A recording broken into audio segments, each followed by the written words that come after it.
What's up, y'all? Welcome back to the Yee Yee Podcast, episode 46. I've got myself, Hayden, Parker to my right. Yourself, Tyler. Hayden, Parker, and Tyler. Hayden, Parker, Tyler. I mean, some people may be listening for the first time. We got the milk out. Parker was telling everybody right before we went to the podcast recording to not text him because if you're not aware, everyone puts their phones out on the stool and the first phone to go off, that person has to chug. What is that? How much milk is that? 16? It's gas station milk. Yeah, it's definitely the cheap one. Hey, real quick, I want you to try this, Parker, and tell me what. Parker's phone just went off. See what the text is. I bet he said okay to your response to your text where you said. I'm honestly so sad. No. If your phone goes Don't off, you do have it. to chug it. It's the most boring He said, group "Will ever. do. Thanks for the heads up." This is our vendor who makes our T-shirts, and whenever they have all the presses ready to go, then they'll text me approval of the shirt. They'll make one of the shirt for the next season, whatever the shirt is, and then I'll give them approval or like if any changes need to be made. And so he just texted me right before we got on this podcast, and I said approved, and I said I know he's gonna say thanks during the podcast because I looked back and he says thanks every single time. And so I said, should I just hope that he doesn't say thanks, or should I say please don't text me for the next hour or I have to chug milk? And Hayden said, just tell him not to text you. And so at 2:05, I said, please don't text me for the next hour. My phone needs to be silenced. And he just said, will do. Thanks for the heads up. 1 minute later. All right, buddy. Gas station milk. Do you have any gas X here, Ben? No, I don't get. It's not fun. Hayden hates all this selflessness in this office. It's just not fun if someone else has to do it for you every time.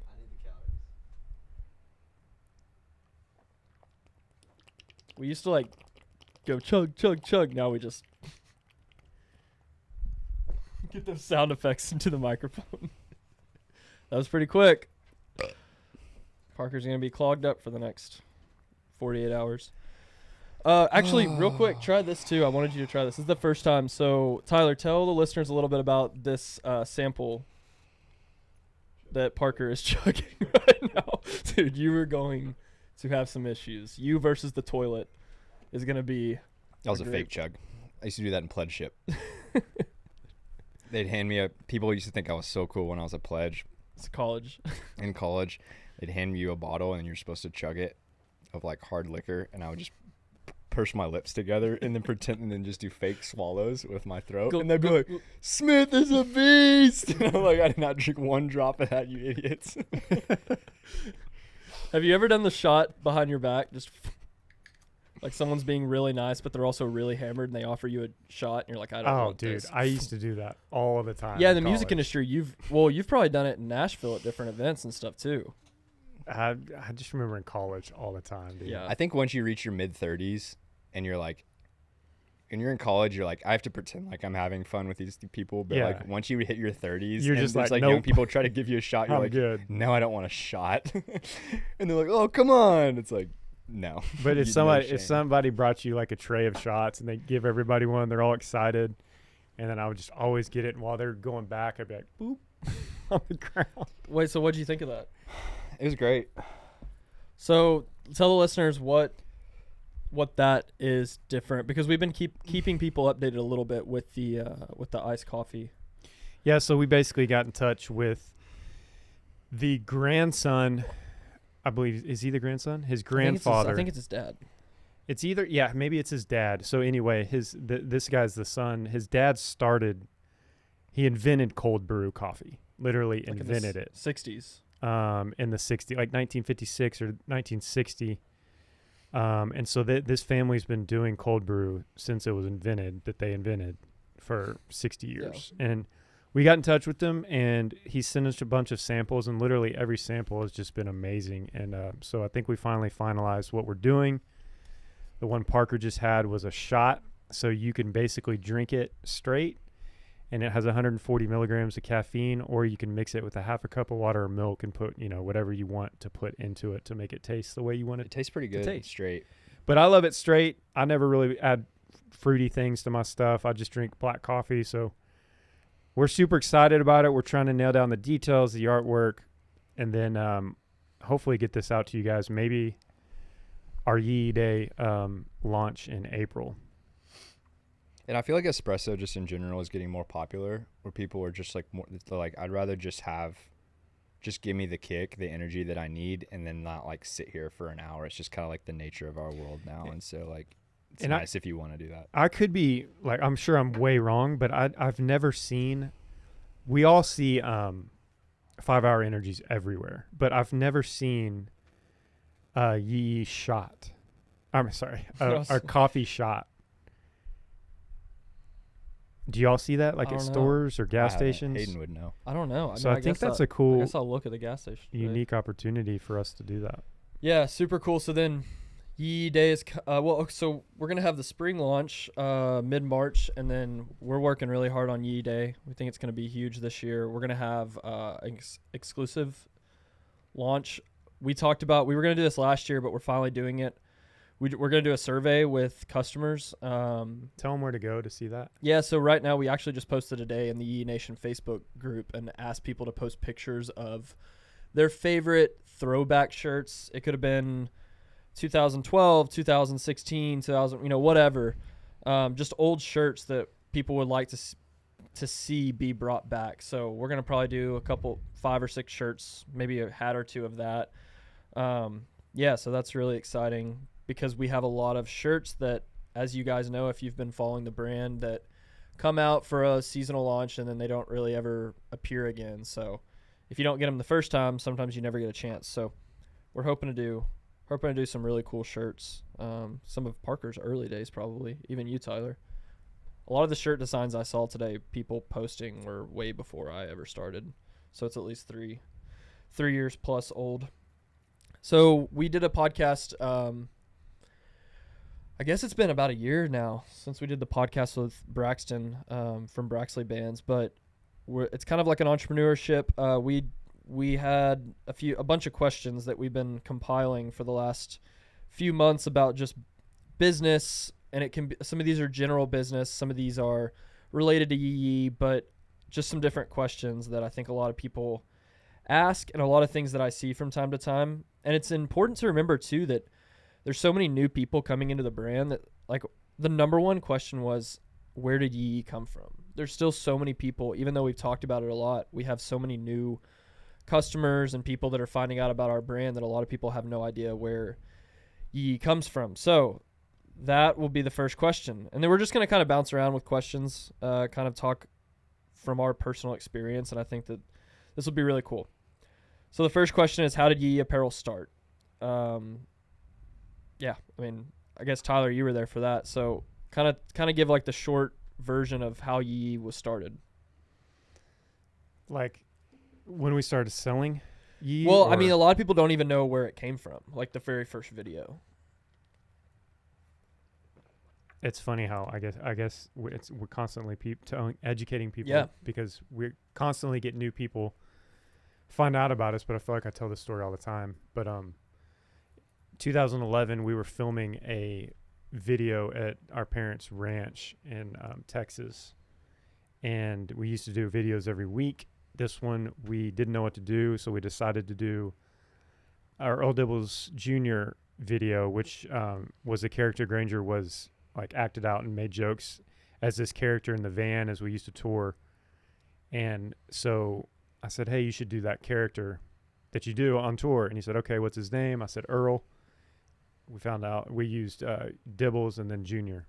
And so we basically just went around the ranch and filmed different stuff. And then me and Parker were filming. And then I told him to yell Yee Yee during the video. He yelled Yee Yee. And because it was like it was kind of like an inside joke. We were kind of saying Yee Yee to each other. It was an old Texas cattle call, plus it was like a fan used to tweet us like YI or something like that. And so the way we interpreted it was Yee Yee, and then we just spelled it YEE. So said that. The video went viral. People started showing up to shows. holding up signs like Yee Yee, putting a dip in, crack a cold one. And at this point, Granger is playing his shows alone, and Earl is never a part of the show. Yeah, Earl didn't exist until this video, and then people started coming to the shows doing all that, and we're like, all right, we need to start selling merch and give the people what they want. And then we wrote the Country Boy song and then incorporated that into the set, and the rest is history. Cool. Yeah, it's crazy. I feel like I've heard that story. We should a million link times, in but- this video, we should link Yeah. the outtakes Yeah, in the description. perfect. We'll It's do really that. funny. Parker, question for you. This is a good one. Would Yee Yee Apparel be as popular if Granger's career did not blow up? Would Yee Yee Apparel even exist? No. Short answer, no. If what? Well, they just asked. Obviously, Yee Yee Apparel would not exist if Granger's career didn't blow up. But I think the main part of this question is, would it be as popular as it was, as Yee Yee is now, if Granger's career did not blow up like it has? It's hard because it's like Yee Yee just in general just blew up. So like, number one, because of Earl, so no, it wouldn't exist. But then also just Yee Yee like blew up into like pop culture, and everybody knows what Yee Yee is. Even if you don't know what Yee Yee Apparel is or like know who Granger Smith is, you know what Yee Yee, like you've heard Yee Yee at least once in your life. Right. From, you know, Kanye West to NFL free safeties to like everyone knows Yee Yee. So the question is, number one, would it be as big if you weren't associated with Granger? No, it wouldn't. No, it would not exist without Granger, obviously. And then I think the question that he's really asking is, like, do you think that you guys could run a successful business not associated with a country music artist?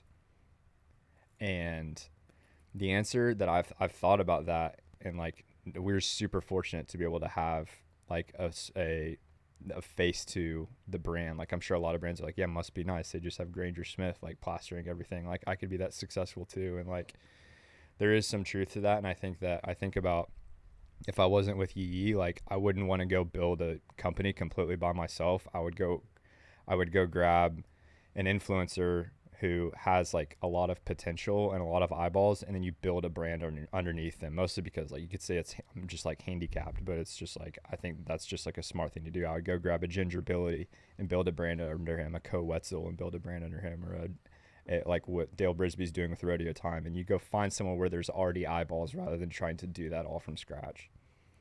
I think gone are the days that consumers are smarter than they've ever been, and I think gone are the days where people are okay with buying from a brand with no face. We've talked about this before, but like you said, we're super fortunate to have Granger and Earl and everything else that we've got going on, but like, consumers are smarter than ever, and I don't know about y'all, but the first time I go to a website of a page or of a new brand that I hear about, first thing I do is go to the About page. I want to learn about this company. I want to learn what their values are, who's behind the brand, where are they located out of. All those things matter, whereas I think that a long time, or before the e-commerce boom, I don't think people really cared about that as much.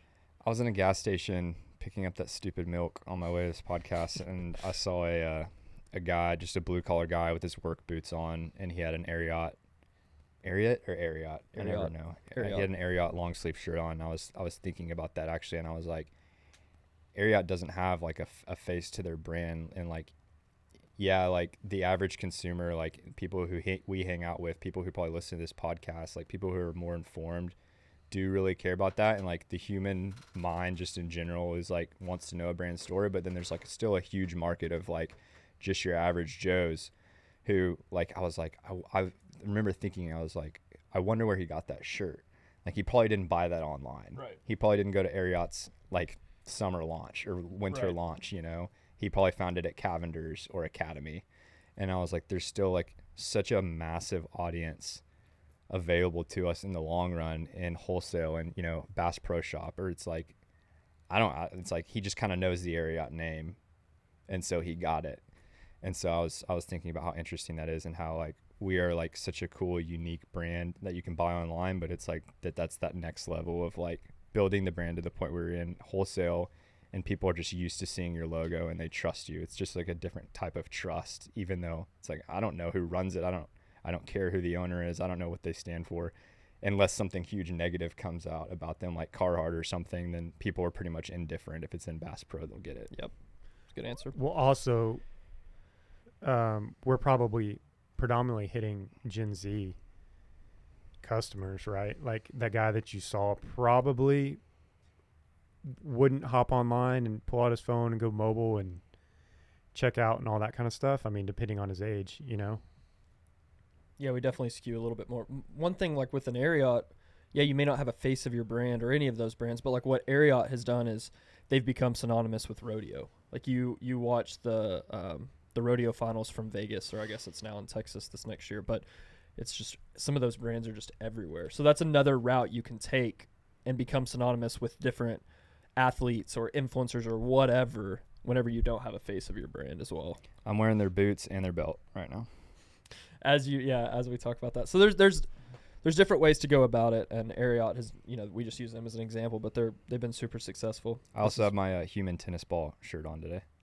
Yeah, you do look like a tennis ball. When's that dropping? I was thinking today, spring. I was thinking today about how there's two types of people who wear neon colors. Number one, 13-year-olds in their fresh Under Armour sweater going to their buddy's house for a sleepover with their socks and their hoodie on. And then number two is just like the random super hard blue collar dude who's just like got tats, covered in grease, smoking a cigarette, and like he's just walking around like a human traffic cone. And like somehow that's just like the two types of people who are neon in our society. 3 soccer moms. Back from spin on their Saturday morning going to spin class. This is a good question for all of us. What did each of you want to do or do for a living before you got to Yee Yee? Tyler, you're the most interesting. Y'all have heard this story, but I've told it a little bit before. But so when I was in college, Robin Big and Fantasy Factory were one of the biggest shows when people used to watch MTV.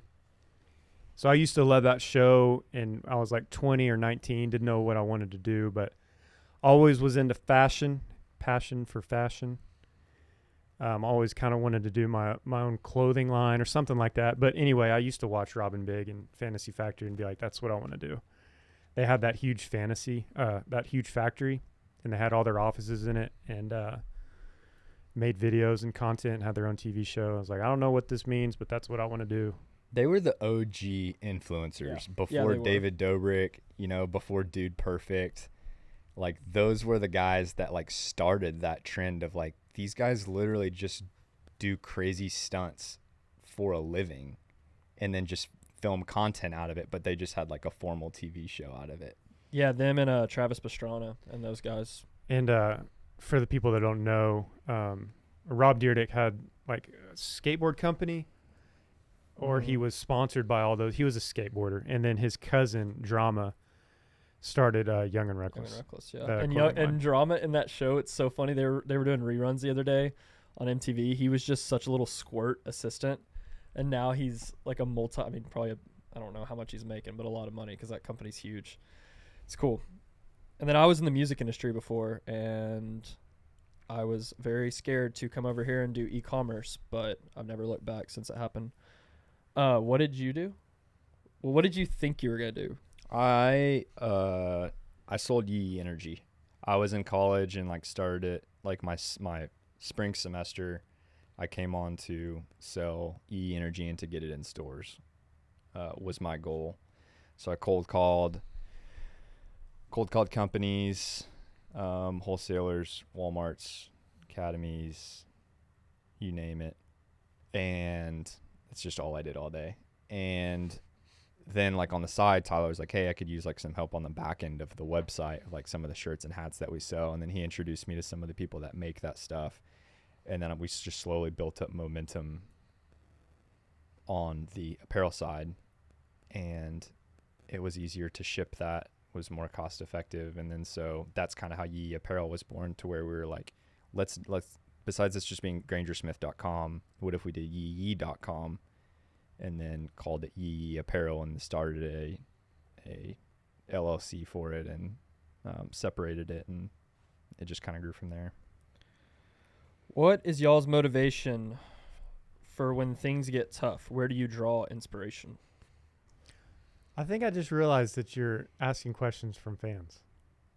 I thought you were just coming up. You're with kidding these. me, right? Sorry. Do you think I was asking all these questions? We know each other. Sorry. Yeah, That's no, why. but- That's but why it you were was- like, it's I all- feel like I've told you this before. Yeah, I actually but, don't listen to anything you say, Tyler. How do we draw motivation? The question is, what's your motivation for when things get tough? Where do you draw inspiration? Parker, you want to answer that first? Oh, I don't know. Usually we just have a joke that we should give up. We do have I a joke think- that whenever we're in hard times, Parker goes, maybe we should just give up, and then now we just all do it. We're not giving up, but sometimes Finding motivation. I think it all stems from a source of gratitude for me. When things are tough and when things are great, I think it always just begins with the grateful attitude and mindset, because that always kind of brings me back to like why we're doing this and trying to always focus on the customer's needs instead of, revenue goals or like new product stuff. Like all this stuff is just always geared to just focusing on the customer. And I don't know, I take motivation. It motivates me to, it's a big responsibility, what all of us do in this company. And I just want to make sure that the customer, like we give them the best. Like if we're the largest and best outdoor lifestyle brand in the world, like we need to reflect that in every single thing we do. So that's a big responsibility and motivator for me to like wake up every day and just crush it. And how can we always get better? I think a big motivator for me is we've talked about this before, we try to have tunnel vision and stay in your own lane and make sure what you're doing is you have good values, you have good morals, you're growing as a company. But it's awesome motivation with Granger's network of different people that we've met to be friends with some of these people that some are smaller than us, some are the same level as us in the e-com world, in e-commerce. Some are smaller, some are the same size, some are huge. It's really motivating to look at like where we've been whenever I started here a little over 3 years ago, and then also look at some of those big dogs that you walk into any Bass Pro, any outdoor retail place, even a gas station, like they're in there, whatever, it's coffee or clothing or whatever. So that's really motivating sometimes because they were at our same level just a couple years ago. And it's cool to look at that sometimes and have those people right in our backyard and in our network as well. When can we expect more flavors of jerky, and what flavors can we expect? Should we tell them that? Yeah, I think We've already talked about it. Didn't we already show them the artwork for the new one? Yeah, we've already talked about it, I think. Project H. Do you have it in here? If they didn't listen to that episode? All right, it's on the screen right now. That's the jerky that we're working on. We are working on Yee Hot Jerky. Tyler, do you know when that's coming out? We are hoping it's going to come out for Yee Yee Day, the end of April. And if you guys have any suggestions on jerky or like flavors or different types that Or you spring like, launch. Or spring launch? or spring launch, Yeah. That quick? Yeah. No, we'll have teriyaki and original restocked by then, but we probably won't release the new flavor until Yee Yee Day. Well, now that we're sitting here talking about this, ideally we're all restocked ASAP, and then the hot and spicy comes out in March, and then the coffee on Yee Yee Day. Yes, Because we're there's a gonna lot have of different things going on. We're also working on, just besides flavors, we're working on doing like a subscription where You said May for the coffee. I'm sorry. yeah, something like that. Figure it out. This spring, Q1, Q2. We're trying to work on something where like a subscribe and save where you just sign up, similar to the shirt of the month, but We need to give them all options. Subscribe and save. Have you thought about that? Like jerky, coffee, shirt, like the deluxe subscribe package. Is that possible? yeah, let us know if there's something that y'all want. I mean, we're working through all those things and we're a blank canvas, but we just need to get on subscription with that stuff to begin with. So yeah, coming soon. We're working on hot jerky, and then we're going to have some more flavors released throughout the year. So comment below if there's anything any ideas that you guys have. Parker, how do you come up with the prices for everything that you sell? We determine the type of company that we want to be. Do we want to be a you know, cheap, get it at a gas station product, or do we want to be a premium? Do we want to be a Sitka type brand? Do we want to, we depends on the product. Our more premium products, we have a certain profit margin that we want to hit that I have found to be profitable for us to be sustainable, to keep the lights on here, to keep everybody paid, to keep everybody motivated, and then also have it as least expensive as we can for the customer, so that we're not being greedy, so that it's something that is accessible to everybody, so we're not leaving people out. I think that a lot of brands kind of can go extreme. They can say that, we're going to offer all of our shirts for $15.99 because like we just want to like sell as many as we can, and we want it to be as cheap as possible for you. But like subconsciously you see a $15 shirt and you're like, something's not right. Like red flags go off in your mind subconsciously, whether you think it is or it not. print on demand? Like, is it off? Something's too good to be great. true.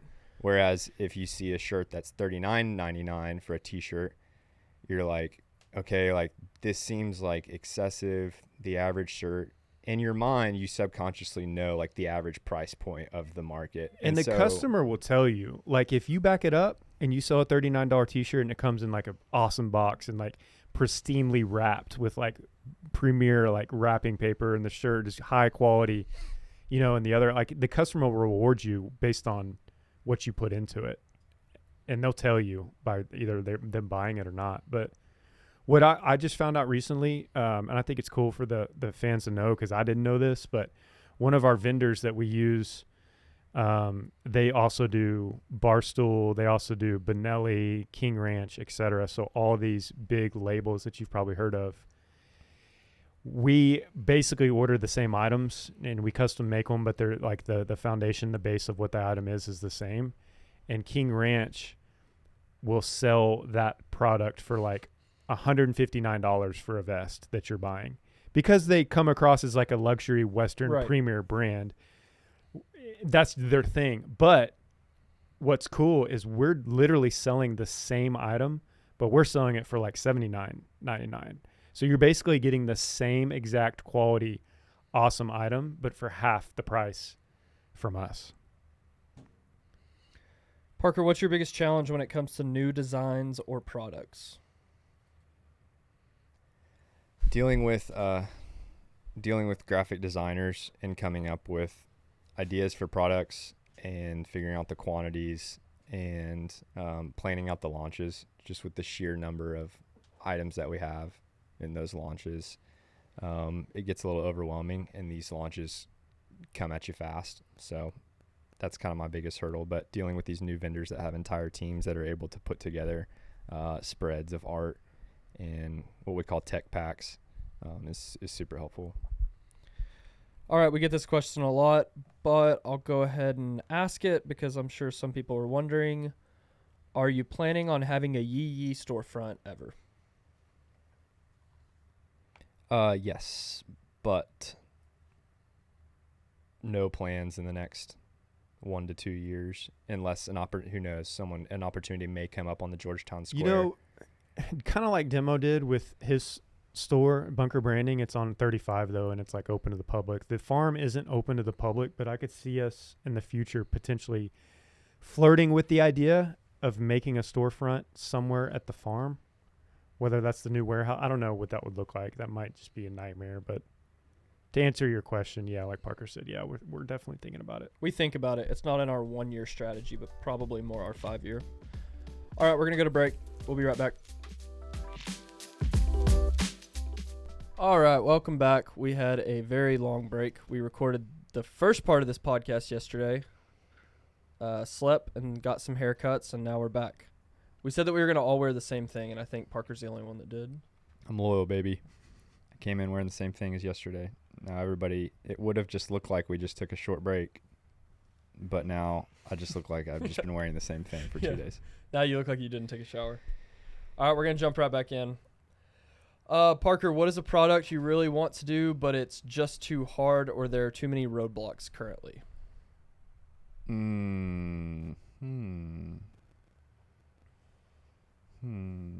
Coffee. Are you foreshadowing something, or Nothing is too hard or too out of reach for us. We do everything.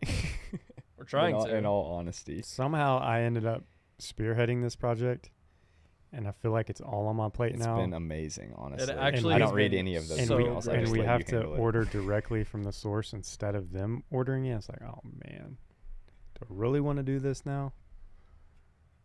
You do. It's a lot of work. Comment below if you would drink Yee Yee Coffee. You know- And if there's a bunch of comments that people want to drink Yee Yee Coffee, then that'll make Tyler feel much I better. mean, I want to drink it because it's really good. It's You very know what's one thing that I've always wanted to do is a custom camo. I feel like that we've always mm-hmm. been supposed to do that as an outdoor brand. And so hopefully that is going to happen this fall. We're in the works of that. We finally found a vendor that is going to be able to have like an entire team to be able to custom make the camo according to like what we want to blend into the brand. And it's not just like a woodland camo or like just some like camo that was just like bought stock. Like we're like telling them like the vest. This is the vendor who does apparel for King Ranch, the vest that Tyler has on right now for those watching on YouTube. And so King Ranch hit him up and was like, we want to incorporate like a rattlesnake into it, which is like South Texas brush country, mesquite trees, khakis, greens, that sort of thing. So we'll be able to incorporate that sort of thing. And so I don't know, I think people may be able to find this interesting.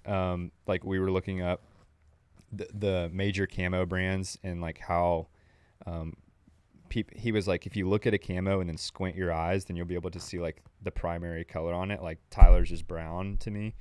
And so like if you look at like there's like a southern camo, like a Midwest camo that are like pretty similar, and then there's like a northern camo that's like typically more white, obviously.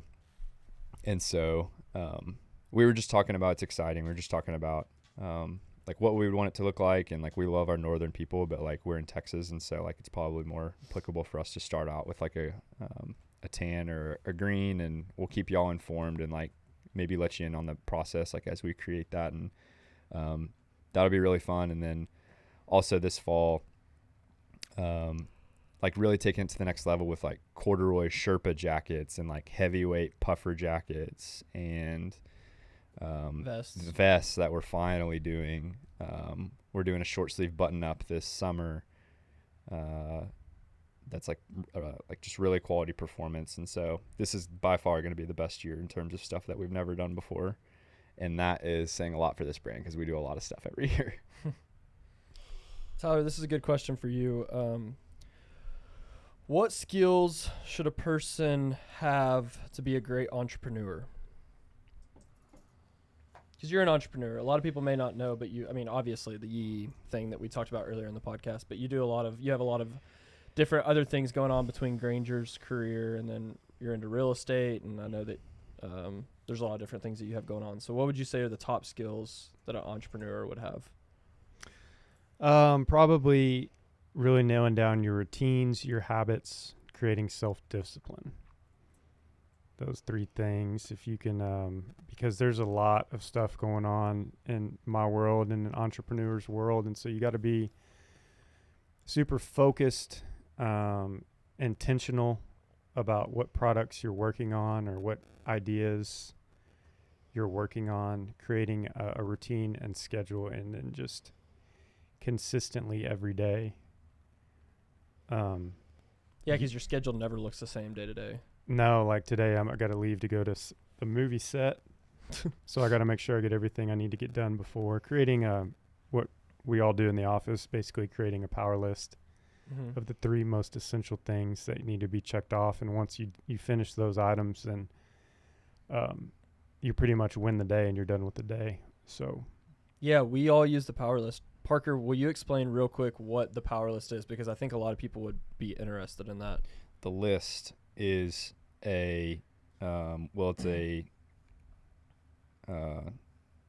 it's a set of words on a piece of paper it's pretty powerful, honestly. Oh, stupid.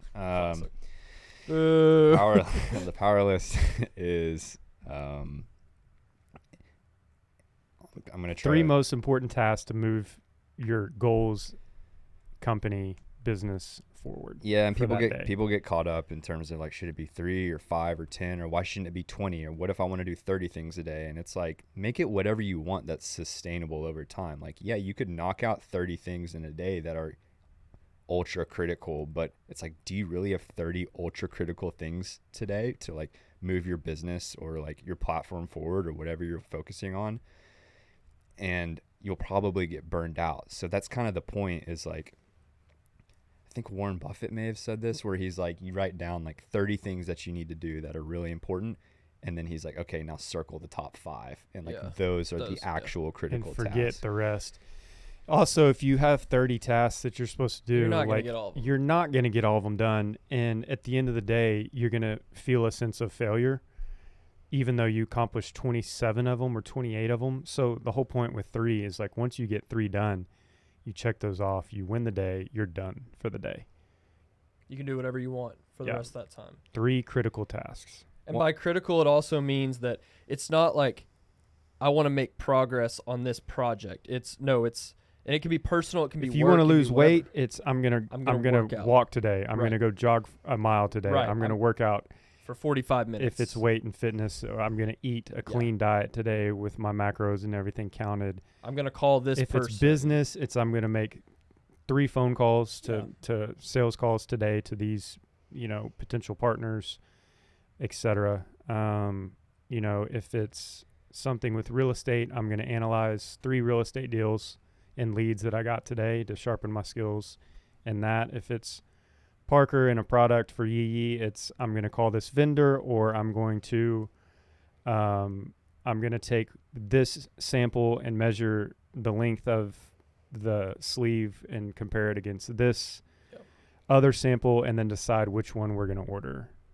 Stuff like that. It's things that you can cross off the list that you can say you did, which we are all, some more than others, but we're all result-driven humans. Like, we're list-oriented. So most people out there can say, listening to this right now, they can say, it helps me whenever I have a list and I'm actually able to cross off tasks as I complete them, because it makes you feel good. It has there's a sense of fulfillment because you accomplished something. So what I do is I'll write down every morning before I start my day. I'll write down everything I need to get done, even if it's to-dos or tasks or little things, big things. And then I basically go by, if I write 10 things down, I'll go write 1, 2, 3 by the most important things.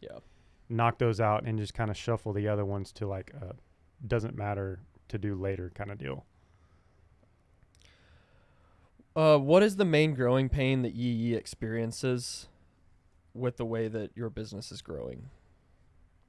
Inventory management, or like, I think that it's called cash flow optimization, lifetime cycle, something like that, which is just a fancy way of saying like making sure that your products are available to those that want to buy it, and then not having so many so that you have cash sitting on the shelf, meaning like you spent all this money on these goods and then now they're not selling, and so that's money sitting on the table. And so trying to make that as efficient as possible as we grow, and then not having investors. Like a lot of companies, once they get to about our size, they start bringing people in so that they can scale, so that we can have in our launches 60 different products, or like a pearl snap with 5 different color options. Like, you go to Tecovas's website and people are like, that's just like what Yee should do, but it's like people don't know that that's like 10-20 million dollars worth of inventory that we just don't have. And so trying to like ask ourselves like, what's our why, and like we could scale that, but like, and we could bring on investors, and we know people that would do it, but it's like, do we want to reach that level just for its own sake so that we can get validation from others, or like, do we want to do this like right and like try to stay debt free and try to stay healthy and like sleep at night, because like we all have like salaries and like it's growing. But I don't know, and I don't think one way is right or one way is wrong. It's just kind of where we're at, and maybe we'll change our minds someday as we grow and have a great opportunity. But just like managing that cash flow, and then like having no idea what I'm doing basically, and which like a lot of people won't admit, but like learning a lot just by doing it, and like just baptism by fire hydrant, fire hose, what do they say, over the last 5 years, and learning a lot doing that. But that's kind of where we're at. What percentage of products developed actually make it to full development and then to launch? For example, a product gets designed, a prototype is made, but then it's scratched. So what percentage of our products? In terms of designs that are made, like probably like 5% are Right. actually made. But in terms of like things that make it to the prototype sample phase, probably like 60 or 70% do get made. Parker's wearing a sample hat and I'm wearing a sample vest right now. So we have samples everywhere. Yeah, that's true. That's a good point. Maybe it's more like 50-50. Yeah, because what happens a lot of times with these custom products as well that we've never done, like we know whenever that shirt comes that it's just the design. Do we like how the design is? And we've done enough shirts now that we know the material that it's going to show in that shirt. But whenever it's a custom product, I mean, people ask a lot of times, we've talked about how some of these products that you've worked on, whether it be the overtime jacket or the concealed carry jacket or whatever, a lot of the things that are coming up, I've heard people out, because we say they took 18 months to complete, but then people ask what goes into that. And I don't think what a lot of people realize is that you're waiting for a couple months to get the first jacket. Then you get it. And you have to go through all the links of the arms or like the body, or like you don't like this or that, this zipper or whatever. So then you send it back. They try to recreate that jacket based on the feedback you gave. And then in a perfect world, that second sample is perfect, but it doesn't always work that way. And so we've had some of these items that, I mean, we're receiving 4 different rounds of samples. And whenever there's a few months in between each one, that can take a long time. That's the way it is. If you go look at our flannels on the website right now, or the Bottomland hoodie that I made, like I had 2 different graphic designers create mock-ups for it. Like Hayden said, we looked up the construction for it, what the material was going to be, the shape of the hood, the type of stitching that it was going to be, the drawstrings, the material used for the drawstrings, the color pattern that it was going to be, the specific types of khaki that are going to be within that Bottomland camo, the way that the Yee Yee was going to be embroidered. Like I don't want to bore people with it, but it's just like that. And then it's just like another product in the launch, and then the launch is passed, and it's just like, well, that was like 8 months of work. So Yeah. for those custom products gone. like that, like, I don't know. I think it's kind of cool that it's like Yee's not just buying, like we do a lot of stock stuff that's like really helpful and really awesome quality, but it's pretty cool that we're able to do like completely custom stuff. And like, so when you like look at that Bottomland hoodie, you know that like we spent so long on every square inch of it to make sure that it was up to our quality and something that you guys would like. You actually get an attachment too with a lot of these products whenever you work on them for a long time. We were going through some old stuff in the warehouse that we actually just put online in the mystery box. This episode will come out tomorrow, so hopefully there's still a bunch of mystery boxes. Go to our website and type in mystery box. They're only $10, but there's a lot of cool stuff in there. And there was a hat that we pulled out that was one of my favorites that we've ever done 2 summers ago. It's got blue trim. It's a black hat with blue trim, and then the top of a fish, and it just says Yee. And I've been wearing it a lot, and it's really cool. You get an attachment to stuff, and then you forget all about it, and then you find it all over again. So sometimes that life cycle of the product, there's 8 months of development into it, and then it just is gone like that. Yeah, now is the time to get a mystery box if you've never done it. And like, I'm not trying to sound like a used car salesman, but we literally did a purge of the entire warehouse, speaking of old samples and old styles and stuff that we've kept. We wanted to do like a Hall of Fame collection for a while and like frame them in the warehouse or something, but we were like, it's just not worth it because we just don't have the space. And so there's some really cool old vintage stuff in the mystery box, and then some stuff from like more recent launches as well in there. So I would encourage you to check it out. It's worth the risk for $10. Why don't you sell on Amazon? We did for a while, and it's just kind of a pain in the butt. I'm pretty backlogged, and so you have to like create UPC codes for those products and then manage your seller account within Amazon. We have to set up the shipments and let them know the height, dimensions, width of the boxes that are getting sent, the exact quantity of each hat that is in each of those boxes, and then send it to their fulfillment center, and then deal with the fulfillment specialist and make sure that it's listed. And then they take 15% or 15 or 20%, and then they also the customer also gets free shipping, so we have to pay for shipping. So Right. the margins are like half of what we normally make, and we don't get. We Yeah. have a full-time person who's taken that down, so there shouldn't. Brian be just said that there is some fake Yee stuff on Amazon. If you find Yee stuff on Amazon, it's not us. Buy it if you want, but it's probably crappy quality, and you're not supporting us. I think that also from the marketing standpoint, it's fun. It's interesting that people probably don't know this, and this is very common argument in the e-commerce world of, do you sell on Amazon because Amazon is such a mammoth, or do you not? And we've always decided, and we've had this conversation back and forth, but from the marketing standpoint, you were able to nurture that relationship with the client, which is the customer, which is you listening to this, so much more. So I know that you showed interest in this product or that product. I know that you looked, that you bought this one. Whereas whenever it's Amazon, seriously, this is how it works. We get at the end of the month a number of this, 87 of this hat was sold, 300 of this hoodie was sold.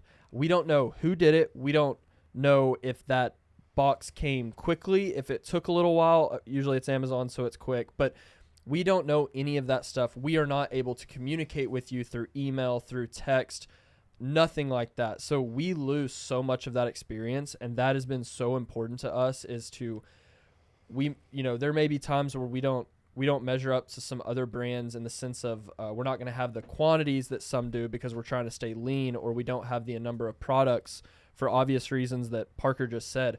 But one thing that's been super important to us is to keep that experience with that customer. So it's so valuable to us, no matter how many times you've spent with us.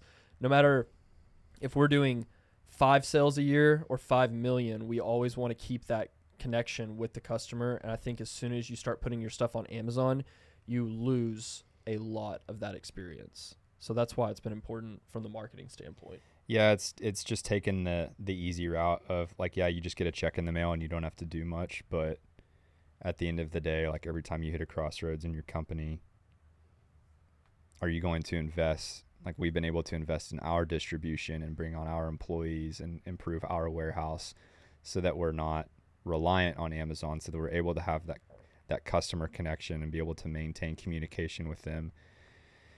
And then, yeah, it just makes sense to do it yourself.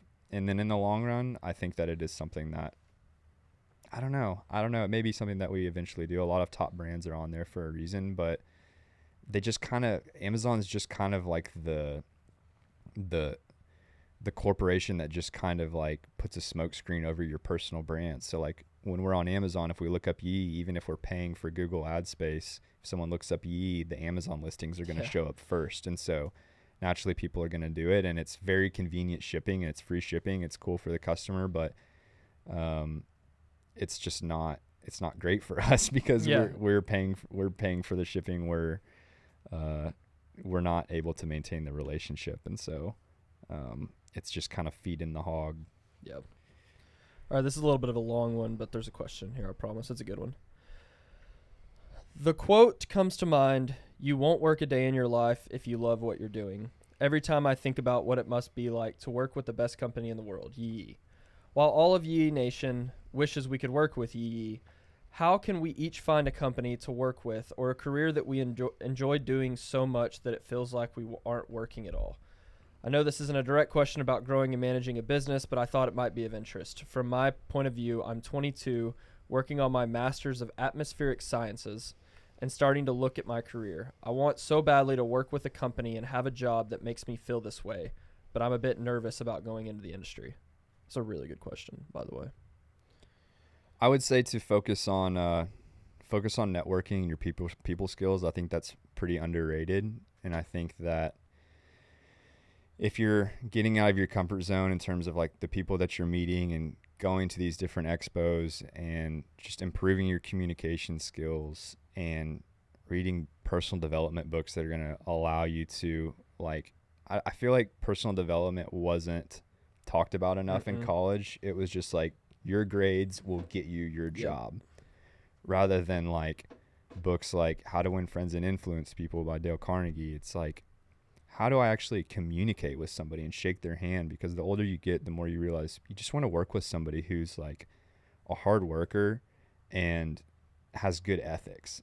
It's like, give me someone who's competitive and is a hard worker and is like a good human being, and I'll take that over somebody who doesn't have any communication skills but has, you know, straight A's. And so I think that's kind of the first step, that's going to give you more opportunities that are going to open up more doors and windows for you too. Doors and windows. I don't know why I said that. Doors and windows. You can open both of them. Or windows to get into just different career paths. And then it also just kind of depends on your personality, right? Like Tyler had worked at Compass Bank for a year and hated his life. And Tyler just told himself, I would rather take the risk of not making any money and working with my brother in music, because that's what I want to do. And like, I'll take this paycheck that is close to nothing now because that's worth the risk. Even if it never increases, it's better than making $150,000 a year at some bank where I hate my life. He has a story where he got on this elevator in the morning with all these old men, and they just had a scowl on their face. And Tyler just was like, Tyler can tell it better than I can, but it was just like, I don't want to be that. And some people are just like, it's worth the risk. I don't want to risk it. I need the paycheck. And some people are just like, I don't want to be that. And then I think another part of it, not to be too long-winded, but is just also being like, it's okay if you don't love your job and it's not your complete passion. Like, I think that's an unpopular thing in today's world, but it's like, it's okay if like you don't have to seek your own personal happiness and find the perfect job that you're completely passionate about. Like, I think that's okay if it's not. Like, it's work. And like, I just feel like that people go off cliffs chasing happiness, and there's billionaires out there with the best job in the world that they're passionate about, but that they're not happy at the end of the day. And so like, try not to worry about like finding the perfect job just because like some like guy on TikTok, like, because Gary Vee told you to, you know, like. Well, I think also like you don't have to find fulfillment in just your career. Like,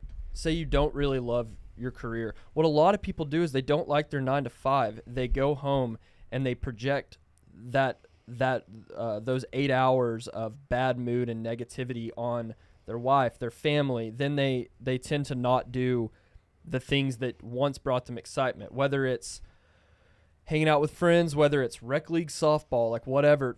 I would just tell this guy, like, obviously he's getting into his career, but like also it's important to keep your things out of work. So find the 3 things that you really enjoy. Is it working out? Continue to work out. Maybe look into joining a rec league or whatever. Do you like to read? Look into a book club. I don't know. Make sure you're at least still reading. And then also, as far as work is concerned, what I would say is what I did a lot of is find the people that lead in the industry that you're going to be in. It's a little bit easier like with music or a creative e-commerce or something. There's tons of people out there. It may be a little bit harder. He says Masters of Atmospheric Services, which, that's already sounds way too smart for me to understand.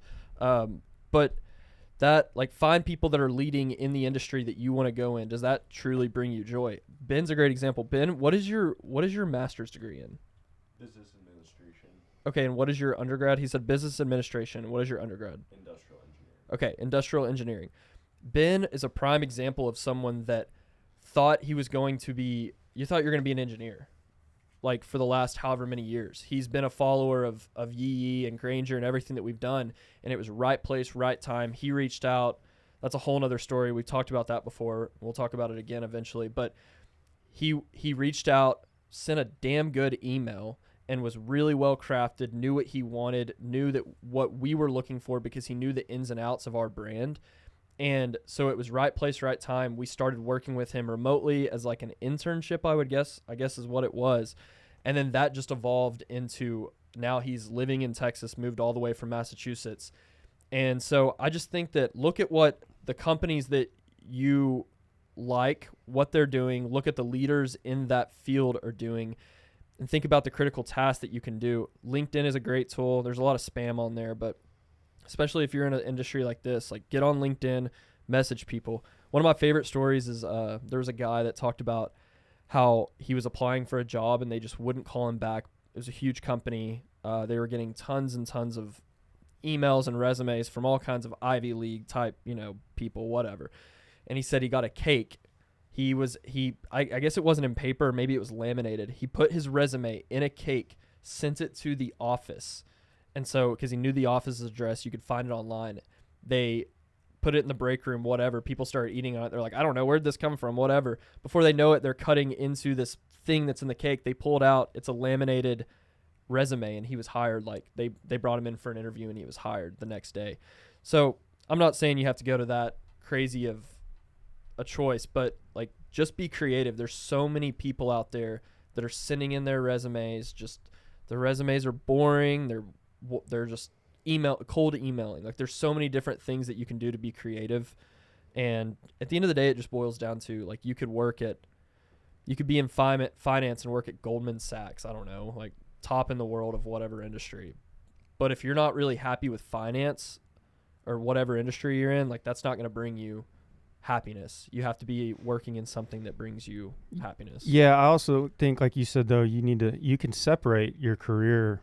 Sure. Your career is not going to necessarily bring you happiness. You don't have to absolutely love your job, but you can always change your attitude towards it. I think one of the tricks and keys to success is gratefulness, and being grateful that you do have a job, whatever it is, if it's Goldman Sachs or whatever, and changing your approach, your gratefulness and your attitude towards it, from negative to positive. And I think that, a long, healthy, happy life is the result of making contributions, and pursuing meaningful projects that are personally exciting to you, that also bless and contribute to the lives of others. And if you can find that, I think then that's the secret sauce right there. And that doesn't have to mean that you have to do, and it doesn't mean job, a crazy contribution of like, well, I need to make this amount of money so that I can make something meaningful. Like, money has nothing to do with it. Yeah, we all know people, like, we know janitors and school counselors, and like there's people who works at a local coffee shop. Like, you can find gratitude and joy and meaning in anything that you're doing. If you can live a life of total integrity and love and service, what else could you ask for in whatever you do? I think the last thing about that too is that I see a lot of this with Yee Yee, and people saying, man, you've got the best job in the world. And I firmly believe that I do. And I 100% believe that. But it's the same thing with, if you make a lot of money, a lot of people will start looking around and being like, oh, I want to make more. It doesn't matter how much they're making. It's the same thing with a job. Don't think that we don't have days, every single one of us, where we're like, oh man, I got to go to work today. And it's just important to remind yourself of that gratefulness that you do have a job, that you get to go to work today, no matter what it is. I mean, we go through ups and downs with Yee. We joke around about the launch hangover sometimes that we get in hangovers after launches. And money, since we're talking about that, money will find you. Don't ever chase after money. It'll find you if you're providing a service that is valuable to other people. All right, we're going to go to break real quick. We'll be right back. All right, we're back. We are doing a special fantasy rankings this week for the Super Bowl this Sunday. It's going to be, so the way that this fantasy rankings work, if you're new, is we go around, we've got a topic. Each person picks 3 things. We go around, you pick one, and then it goes to the next person. If someone picks your answer, it's off the board. You can't choose it. This week's topic is the worst type of person to show up to your Super Bowl party. We all know them. Everyone's getting their Super Bowl party together right now. Hopefully you're doing something this Sunday. There's always just a couple different personalities that show up that you're like, when that person walks in the door. So, Tyler, you want to kick us off? I mean, I could tell you who I'd want at my party. It'd definitely be you and Chris Lee. Okay, but that's not the... Parker too, but I just mean you love parties and you love doing this kind of stuff, so I you love organize football. it. Somebody that I wouldn't want to come would just be somebody that just shows up with nothing of value to bring to the party besides themselves, and then they just start eating everything, and maybe they eat all the chicken fajitas, and there's like 10 people and 8 people didn't eat because he ate everything. And he didn't bring any food. Yeah. Yeah, I can't stand So, that guy. so somebody that just comes up and doesn't bring anything. Yeah. All right, I'll go next since Parker's putting all his together. The person that wants everybody to be quiet during the commercials. I can't stand that guy. He doesn't care, guy or girl, doesn't care anything about the football game, but as soon as the commercials hit, they're telling everybody to be quiet. I hate that too because the football game you need to watch live because it's the Super Bowl. You can watch the commercials the next day. Like, they have the article up that has the top 10 commercials of the Super Bowl the next morning. Like, you can go watch that. You don't need everybody to be quiet during the commercials. So I just can't stand whenever there's that person. All right, Park, what you got? I'm going to go with the person who stays too long Mm-hmm. and just like keeps the conversation going just a little bit too far. It's like it's a Sunday night. Yeah, it's a Sunday night. Like, this was fun.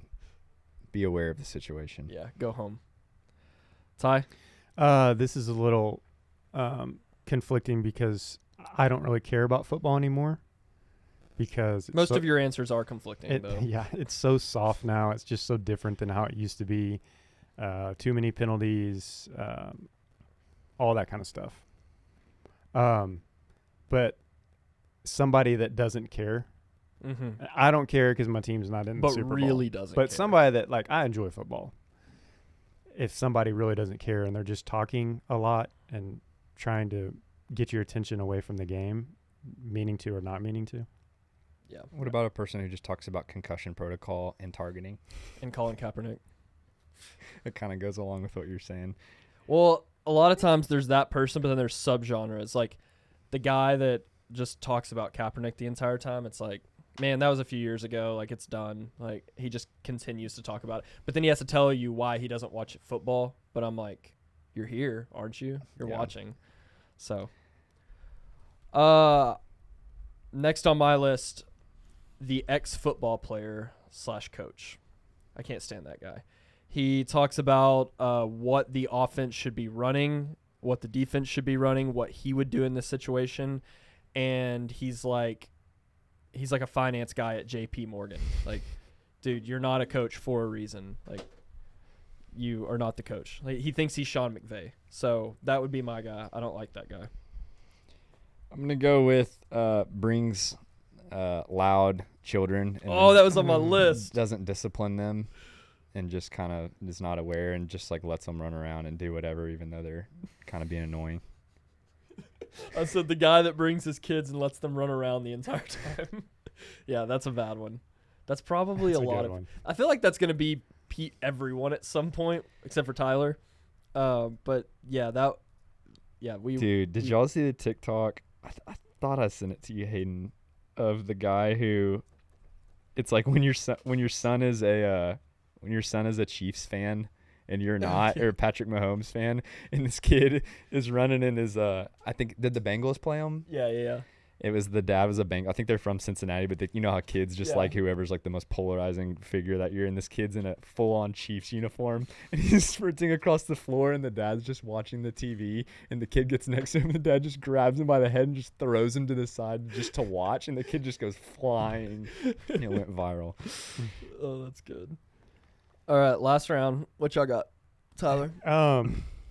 I would say if you're super passionate about football and your team is playing in the Super Bowl and there's somebody else at the party that is rooting for the other team. Just to spite you. That's like you Yeah. and the Cowboys are playing, and whoever they're playing, there's a huge fan, or not, they're just trying to spite you, would make me pissed. Like, so quick example, my best friend was playing USC versus Texas in the national championship game in 2006, January 2006. And I was at a house. We were in Texas. Like, you're supposed to like a team from Texas. But I was a huge USC fan because he was there. I went to visit him all the time. Anyway, I was going for them, obviously. USC. USC. And I was in a house full of people going for Texas, and I was just resenting them so much. And when they lost, dude, I was so pissed. Yeah. When Texas won. You also have to be careful. I was thinking about this the other day. If I was a Cowboys, I am a Cowboys fan, diehard. If the Cowboys were in the Super Bowl, I wouldn't go to a Super Bowl party. I don't know what I would do. Like, maybe I would invite, like, maybe 2 or 3 friends over that I know are diehards. But I don't think I would go to just some Super Bowl party, right? I was at that particular party. I was at my girlfriend's house at the time. Yeah, sure. And we lived in Texas. Yeah. And so it was like A little bit different because you're going for the out-of-state team. Like, if A&M was in the national championship, do you think you would go to some big party with a bunch of different people? You're not going to know. No, someone. Like, I mean, you want to watch A&M. No, I'd be with Granger. Well, it's funny Parker. I'll mention that because when A&M was playing Bama this year, I was at Amy's cousin's house, and her family is big UTSA fans, and her cousin goes to UTSA, and Which was cousin? just like blatantly going against A&M. Was like, "Come on, Tide, come on!" And I was just like, I literally looked at him and I was like, "Dude, why are you going for Bama?" And then he was like, No reason. and then he just like got quiet, and it was just like he was just so blatantly going for Bama, knowing that I went to A&M. I was like, this is like one of the biggest games of our career. You don't even care about Bama, and like you didn't even go to Texas. Like, I don't know. Well, That's with just college, annoying. there is some of that, It's but like then I wouldn't blatantly go against UT if I knew there were UT fans there and like be annoying about it. yeah, you can't be annoying. With college sports though, there is that hatred. Like, you're an Alabama fan and you're at a friend's house and Auburn is playing Florida. Like, you definitely want Florida to destroy Auburn because Alabama-Auburn has that rivalry. So college, it's a little bit different. But, like, football, I guess the Cowboys' biggest rival is the Eagles, you would say.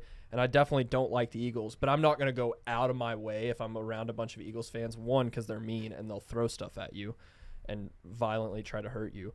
But I'm not going to go out of my way to root against the Eagles. But that's just kind of the difference between pro sports and college. Can we talk real quick about, speaking of Cowboy rivals, who allowed the Washington Redskins to be changed? Bleep that out. To be changed to the Washington Commanders, the people that conquered the Redskins? Whoa, bleep that out. Like, who said, who greenlit that? Well, have you seen the tweet that's like, there's no way to, like, there's no way to chant, "Let's go Commanders." It just sounds weird. So they were like, do we chant commies? Let's go commies. Well, I saw Red Man Chew change their name too, which I guess is that one's a little bit different. I don't know. I can see it both ways, but the world's growing soft. I'm not trying to that's for offend sure. anyone, but there's just like, you start canceling. I just don't agree with cancel culture, but like, you start removing some stuff, then the other stuff wants to be removed, and before you know it, which we're not far off, you're not going to be able to call anything its actual name. Like, Parker's going to be offensive to, like, parking your car. Unless we do something about it. People need to just step up and say, Yeah, no, we had this conversation. No, we're not canceling. You're not saying this. I'm saying no. And the people there's a lot of people out there that agree with what we're saying, and you just step up and let your voice be heard. Yeah. Man, y'all got a lot of my picks. I'm going to go with my final pick is the guy. This is really annoying, and I know I've been there. I know I've been this guy before, but I will not at the Super Bowl party. The guy that talks about his bets the entire time. Is that not you? Well, typically this guy, at the Super Bowl party, it's a little bit different. I don't like it every time, like, oh, who you going for? You're going for your team, right? And you're like, no, because I bet against them and going for them. I was like, so it kind of. Well, I've faded the Cowboys a lot and made some good money, but the Super Bowl has people that never bet in the entire year and don't know anything, which is fine. It's like, it makes it more interesting. But then they throw some money down and they're like talking about that the entire time. Or the guy that has the squares. Have you ever done the Super Bowl squares? You know what that is, though? Do y'all know what Super Bowl squares are? Where if something happens, then it's like bingo, basically. There's like that type, and then there's the one where it's the first, like, you have Bengals, their final score at the end of the first quarter, starting with a 4 and ending with a 2. So if any of those either of those things happen, like, you win a pot or whatever. It's just like, dude, you put $10 on this bet, and it's gonna pay out like $9. It's just not. I don't really care. It's not that big of a deal. Brian, can you add in the TikTok that you made of Hayden watching the Cowboys game? Because that is one of my favorite TikToks. Because Hayden, I just want people to see what it's like watching Hayden watch sports, but not just any sports. This is a different human being that comes out when the Cowboys play. And it was playoffs. And just with that sound playing, it's just so funny. So just watch this. All the 49ers fans at home will really enjoy this video because they beat us.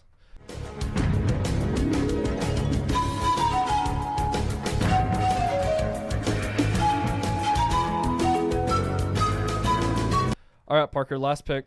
Just the person that's talking about calories, like with Super Bowl snacks and wings and nachos, and it's just like sucks. it's like that's cool if you're on a diet or something, but just like don't like guilt the rest of us. Like Or don't talk about it. Yeah. Just eat what you want to eat. Yeah. and So I say- don't necessarily hate the person who brings healthy snacks. Like you can talk crap about like cauliflower wings or whatever. Like it's not ideal, but like just don't be the person that like talks about it a bunch, you know.